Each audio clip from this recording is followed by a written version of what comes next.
قرآن پاک میں اللہ تعالیٰ نے اکثر اللہ اور رسول کو ساتھ ساتھ ذکر کیا، اطیعوا اللہ و اطیعوا الرسول من یطع اللہ و رسولہ۔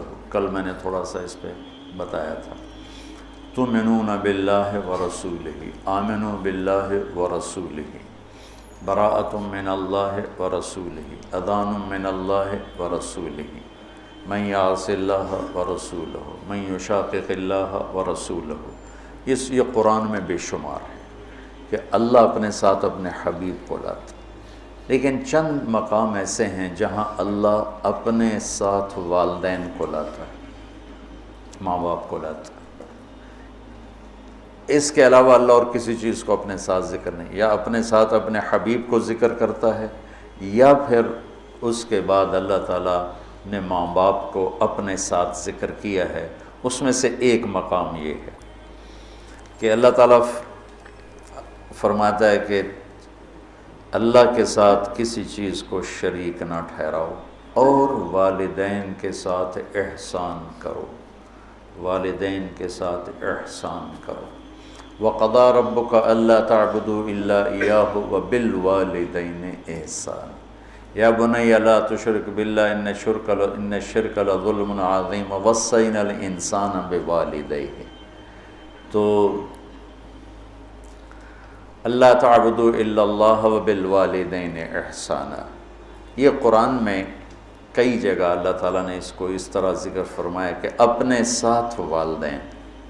اللہ کا شکر ہے کمزور سے کمزور مسلمان بھی مشرک نہیں ہوتا ہے، اس لیے اتنی جلدی کسی کو کہنا یہ مشرک ہے، یہ مشرک ہے، یہ مشرک ہے، یہ بڑی زیادتی کی بات ہے، بڑی زیادتی قبول ہے، اس سے احتیاط کرنی چاہیے، اس سے بچنا چاہیے۔ اللہ کے فضل سے مسلمان کے دل میں توحید ہے، وہ جہالت کی وجہ سے کوئی کچھ بول رہا ہوتا ہے، کوئی کچھ بول رہا ہوتا ہے، اس پر اس کو کافر قرار دے دینا، مشرک قرار دے دینا، یہ اتنا آسان نہیں ہے۔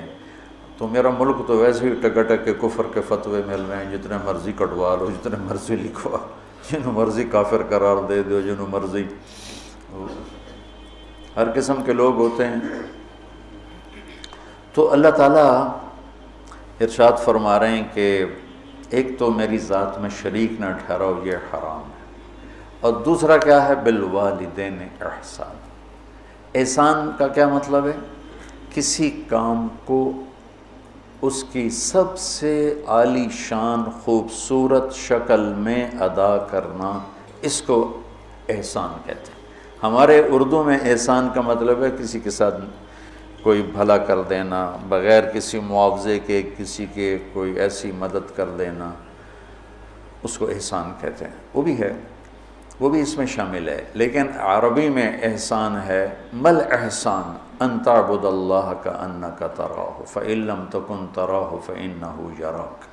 احسان کیا ہے؟ کسی جو کام بھی کرے، اچھائی کا، بھلائی کا، جو کام بھی کرے، اس کو اعلیٰ درجے پر کرنے کا نام ہے احسان۔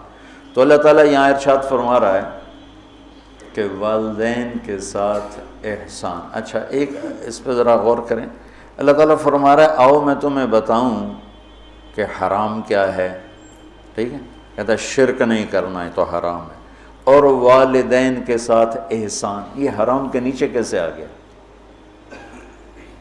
کافی دیر میں اس کو سوچتا تھا کہ یہ ادھر تو اللہ کہہ رہا تعالوا اتل ما حرم علیکم ربکم، آؤ میں تمہیں بتاؤں کہ حرام کیا ہے، اللہ تشرکوا بہ شیئا، شرک نہ کرو، ٹھیک سمجھ آ گئی، وبالوالدین احسانا۔ اس کو پچھلے جملے سے یا تو نکالیں، یہ نیا جملہ ہے، اس کے نیچے لائیں تو پھر کیا مطلب ہے کہ پیچھے تو اللہ شروع کر رہا ہے، تو میں بتاتا ہوں حرام کیا چیز ہے، شرک، ٹھیک، اور والدین کے ساتھ احسان۔ تو اگر ہم ظاہری نظر سے دیکھیں اور غور نہ کریں تو یوں لگتا ہے جیسے والدین کے ساتھ احسان بھی حرام ہے۔ میری بات سمجھ میں آئی ہے نا؟ ایسا ٹھیک ہے؟ ہاں، یہاں اللہ تعالیٰ بڑی عجیب طریقے سے ماں باپ کی عظمت کو بتا رہے ہیں کہ ماں باپ کے ساتھ صرف احسان ہی مطلوب ہے، اس سے نیچے جو ہوگا وہ حرام ہوگا، حرام سے نہیں نکل سکو گے۔ اللہ نے ماں باپ کا حق اپنے بعد رکھا ہے، لا تقل لهما اف، جس کو ہم کہتے ہیں بیزاری سے ماں کو کہہ دیا باپ کو کہہ دیا اتنا بھی اللہ تعالیٰ فرما رہا ہے کہ اتنے کی بھی ہم گنجائش نہیں دیں گے ماں باپ کے سامنے۔ میرے نبی نے فرمایا میری ماں ہوتی اور میں عشاء کی نماز کے مصلی پہ کھڑا ہوتا اور سورۃ فاتحہ پڑھ رہا ہوتا اور میری ماں مجھے کہتی محمد، تو میں ماں کی خاطر نماز توڑ دیتا۔ جریج نے نماز نہ توڑی ماں کی پکار پر، اللہ کے نبی کا فرمان اگر وہ عالم ہوتا تو نماز توڑ دے، وہ عابد تھا وہ نماز توڑ دیتا، اگر وہ عالم ہوتا تو وہ نماز توڑ دیتا، وہ نفل نماز تھی۔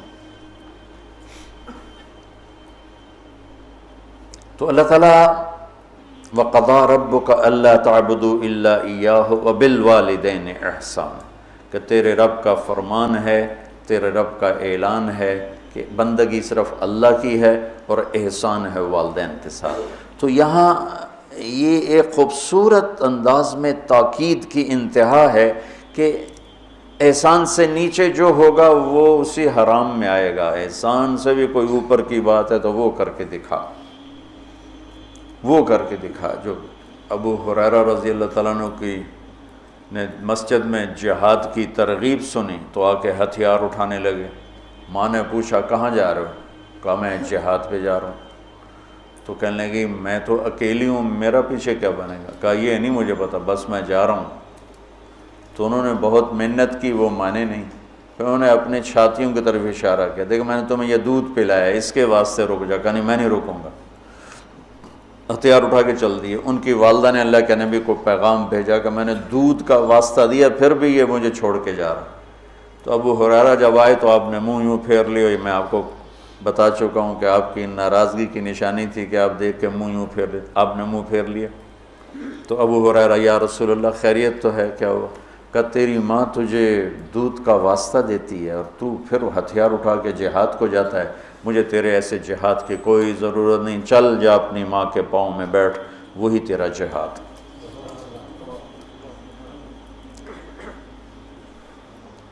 کلاب بن امیہ جہاد میں چلے گئے، والدین دونوں بوڑھے تھے۔ تو امیہ کو جب بتائے بھی نہیں والدین کو، تو امیہ کو پتہ چلا تو انہوں نے شعر کہا اذا دعت الحمامۃ ساق حر الی بیضاتها دعوا کلابا ترکت اباک مرعشۃ یداہ وامک لا تسیغ لها شرابا، کہ تو نے ماں باپ کو اس حال میں چھوڑا ہے کہ ایک کا نوالا اپنے ہاتھوں سے منہ پہ نہیں جاتا اور ایک اپنی طاقت سے اٹھ نہیں سکتا، تو اس حال میں چھوڑ کے تو کہاں چلا گیا؟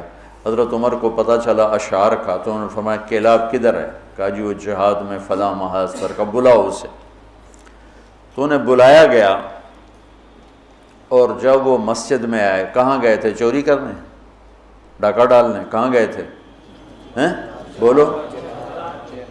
مسجد میں آیا تو حضرت عمر کھڑے ہو گئے، کوڑا اٹھا کے مار مار مار، کوڑا مارے، اچھا یہ کون سا جہاد ہے بوڑھے ماں باپ کو چھوڑ کر؟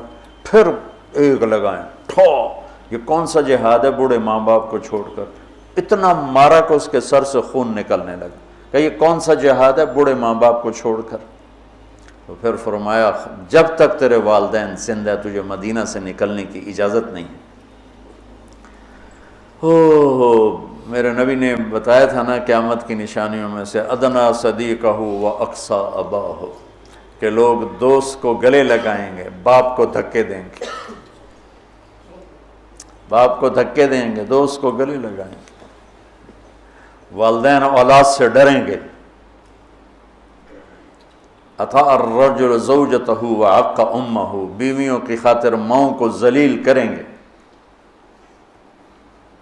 تو اس کو کم ان تلد الامۃ ربتھا، بیٹیاں ماؤں سے نوکرانیوں جیسا سلوک کریں گی۔ پرانی بات ہے، میں ایک ماں بیٹی کو دیکھ رہا تھا، بیٹی ماں سے کہہ رہی تھی، بیٹی ماں سے کہہ رہی تھی بھوک نہیں بھوک نہیں، ہمارے علاقے کی بات، اور اس کی ماں کے موٹے موٹے آنسو گر رہے تھے، بالکل خاموش، وہ حیران پریشان بھی، جس کو میں نے پیٹ سے جنم دیا آج وہ مجھے کہہ رہی ہے بھوک نہیں۔ تو یہ عام ہے کہ آج کل کی پڑھی لکھی نسل انہیں نہیں پتہ باپ کسے کہتے ہیں اور ماں کسے کہتے ہیں۔ کوئی ماں باپ کا بھی ہے کہ وہ اولاد کو اس طرح لے کے نہیں چلتی جیسے چلنا چاہیے۔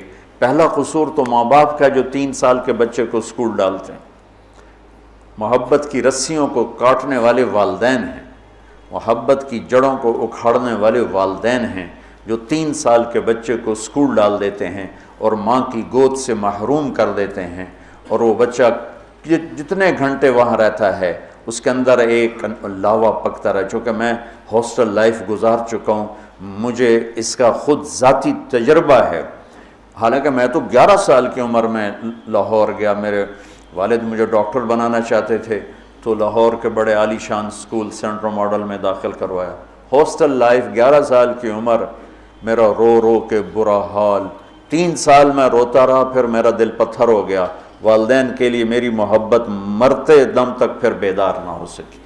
ہاں، تبلیغ میں لگنے کے بعد میں ان کا ادب، احترام، خدمت، سامنے نہیں بولنا، پوری اپنی جاں فشانی کے ساتھ ان کی خدمت، لیکن میرے دل میں ان کے لیے محبت کی شمع نہیں جل سکی کہ انہوں نے اسے خود بجھایا تھا۔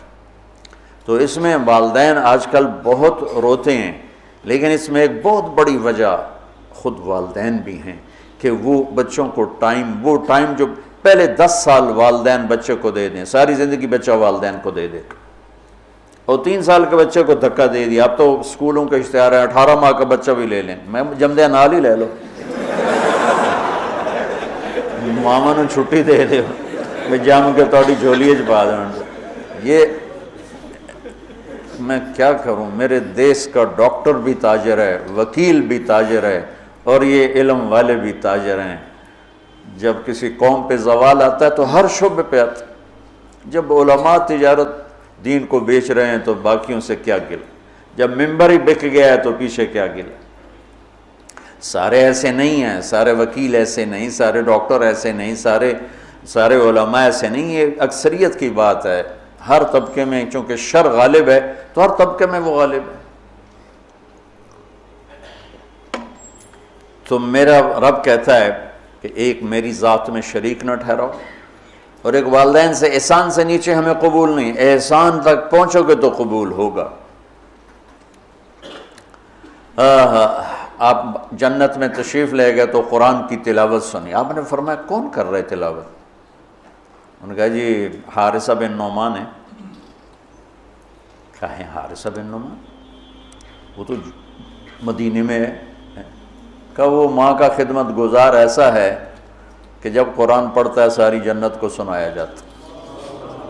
وہ ماں کے کیسے خدمت گزار تھے کہ ماں کے کپڑے خود دھوتے تھے، بیوی سے نہیں دھلواتے تھے۔ ماں کے لیے سالن روٹی خود بناتے تھے، بیوی سے نہیں بنواتے تھے۔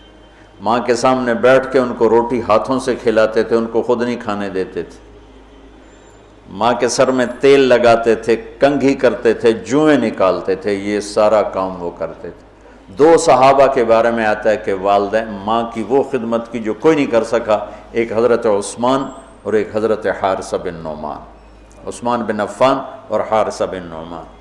اور حضرت امام زین العابدین علیہ السلام اپنے والدہ کے ساتھ روٹی نہیں کھاتے تھے۔ اور یہ ہمارے ہاں تو ہم اجمی لوگ ہیں نا، بخیل لوگ ہیں، اب وکری پلیٹیں جو اپنی بوٹیاں پالو، کوئی اور نہ کھا لوے۔